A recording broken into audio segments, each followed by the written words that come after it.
अस्सलामुअलैकुम, welcome back to my channel vlog with Sheema Khan. तो जी कैसे हैं आप सब लोग। आई होप कि आप सब लोग खैरियत से होंगे और जहाँ जहाँ भी होंगे खुश और हेल्दी होंगे और सर्दियों को एंजॉय कर रहे होंगे। तो यहाँ पर हो रहा है शाम के लगभग 4 बजे का टाइम और हस्बैंड अभी आए हैं काम से, काम करके, और मैं यहाँ पर रेडी हो चुकी हूँ और हम लोग जा रहे हैं अम्मी के घर पर। तो जी आज रात को हम लोग वहीं पर रुकेंगे और सुबह चले जाएंगे हस्बैंड पहाड़ पर काम करने के लिए भाई के साथ। तो फिर जितने दिन भी हस्बैंड पहाड़ पर रहेंगे तो मुझे अम्मी के घर रुकना पड़ेगा। और जी बस सर्दी बहुत ज़्यादा हो रही है तो मैंने अपना ये कोट निकाल कर वेयर कर लिया था। और सर्दी में कहीं भी जाने का दिल नहीं होता है, ऐसा लगता है कि बस अपने घर पर ही रहें, लेकिन मजबूरी थी तो हम लोगों को जाना पड़ रहा था।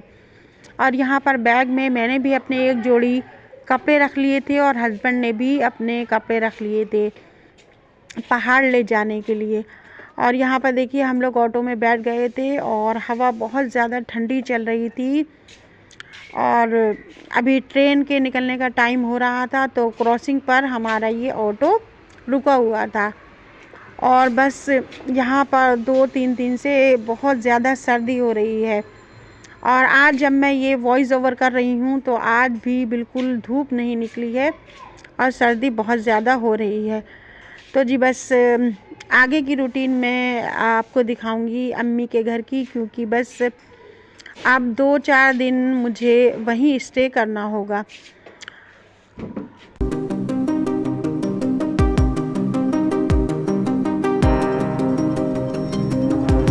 और जैसे जैसे देखिए यहाँ पर इवनिंग का टाइम बढ़ता जा रहा है, वैसे वैसे ही यहाँ पर सर्दी भी बहुत ज़्यादा बढ़ती जा रही है।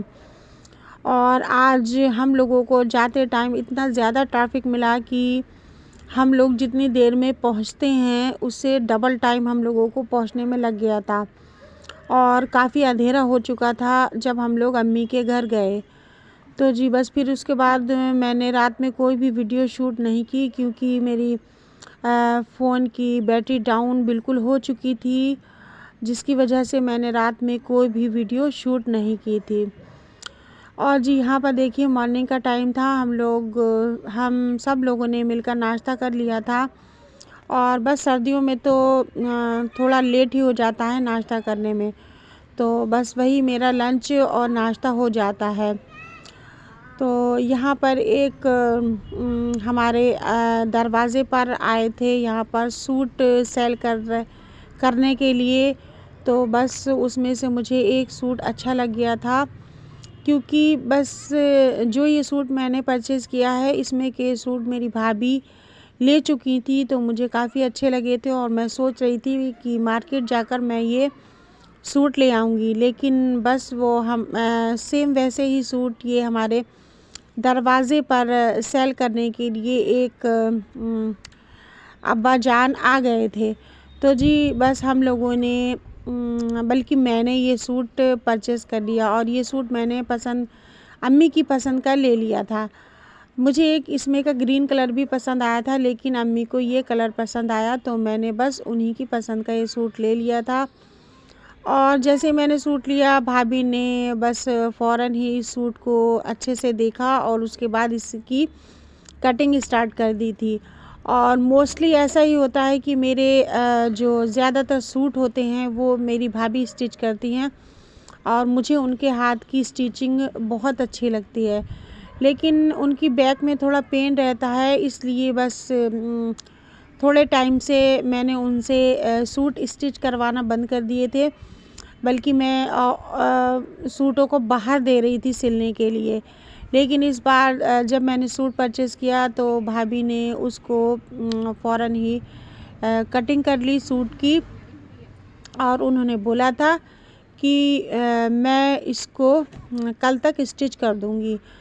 तो जी बस यहाँ पर देखिए भाभी सूट की नाप लेकर इसको स्टिच करने की तैयारी कर रही थी।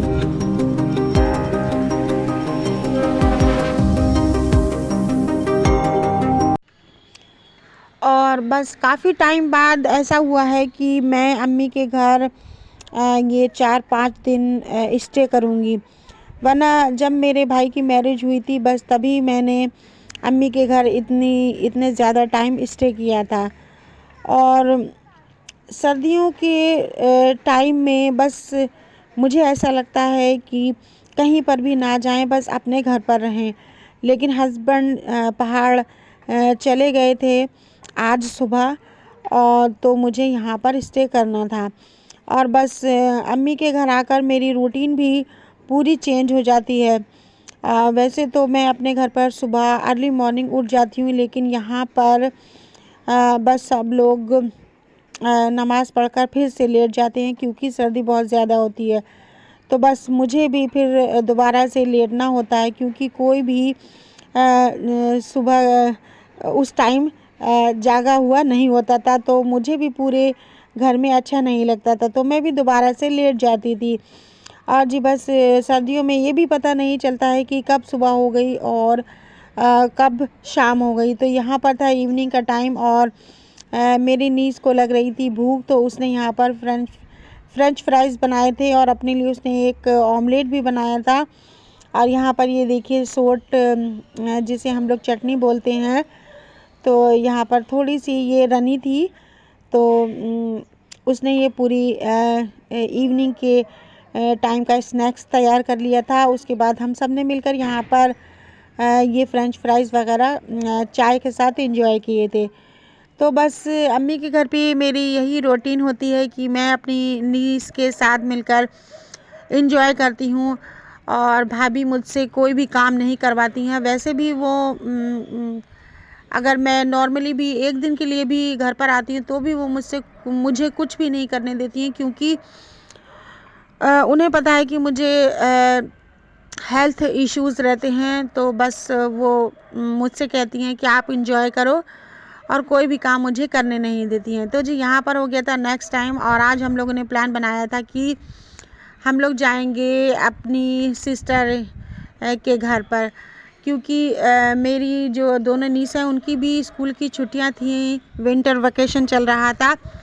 तो उन लोगों ने कहा कि हमें आप अप्पू के घर पर ले चलें, क्योंकि वैसे तो उनका जाना इतना नहीं हो पाता है क्योंकि भाभी को टाइम नहीं मिलता है और छोटी भाभी चली गई थी अपने मायके।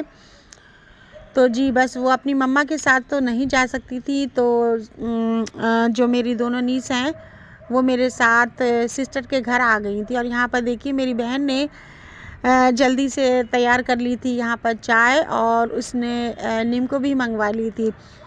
जबकि अभी खाने का टाइम हो रहा था, लंच का टाइम हो रहा था, हम लोगों ने मना भी किया, लेकिन उसने जल्दी से यहाँ पर चाय वगैरह सब बना ली थी। और जी बस यहाँ पर मेरी सिस्टर के घर पर मेरी जो दोनों नीस हैं उनको आकर बहुत अच्छा लग रहा था, क्योंकि मेरी बहन की भी माशाल्लाह 2 बेटियां हैं और एक बेटा है। बेटा भी छोटा है। देखिए यहाँ पर सब बैठकर आपस में बातें कर रहे हैं और सारे बच्चे यहाँ पर एंजॉय कर रहे हैं। तो जी उन लोगों को भी यहाँ पर बहुत अच्छा लगता है। और जो मेरी बड़ी सिस्टर हैं यानी कि मेरी बाजी, वो भी बस थोड़ी दूर पर ही यहाँ पर रहती हैं और उनकी भी माशाल्लाह बेटियां हैं। तो सब लोग मिलकर यहाँ पर बहुत ज़्यादा एंजॉय करती हैं।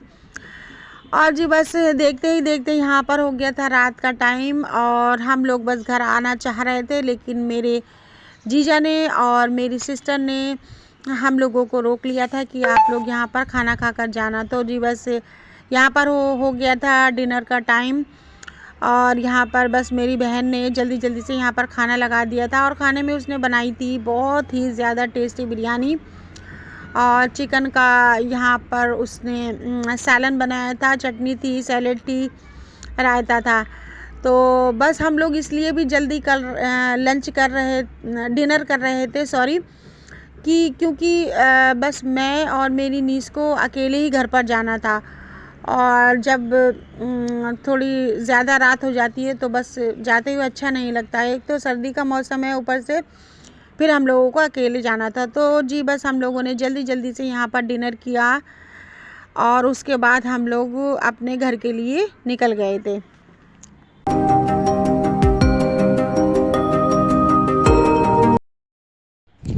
और यहाँ पर देखिए, जब हम लोग घर आए तो भाई ले आए थे ये खस्ता कचौरी और चटनी, और इसके साथ आलू बने हुए थे जो बहुत ही ज़्यादा अच्छे लग रहे थे देखने में। लेकिन बस मेरा तो बिल्कुल भी मन नहीं कर रहा था खाने का, और मैं वैसे भी ऑयली चीज़ें बहुत कम खाती हूँ।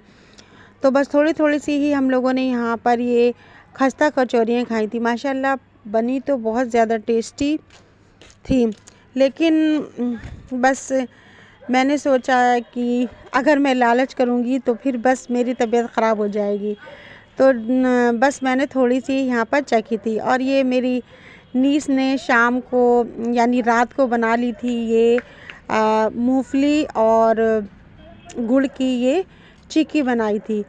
और ये माशाल्लाह मेरी नीस अभी बहुत छोटी है, लेकिन उसको कुकिंग का अभी से ही बहुत ज़्यादा शौक़ है।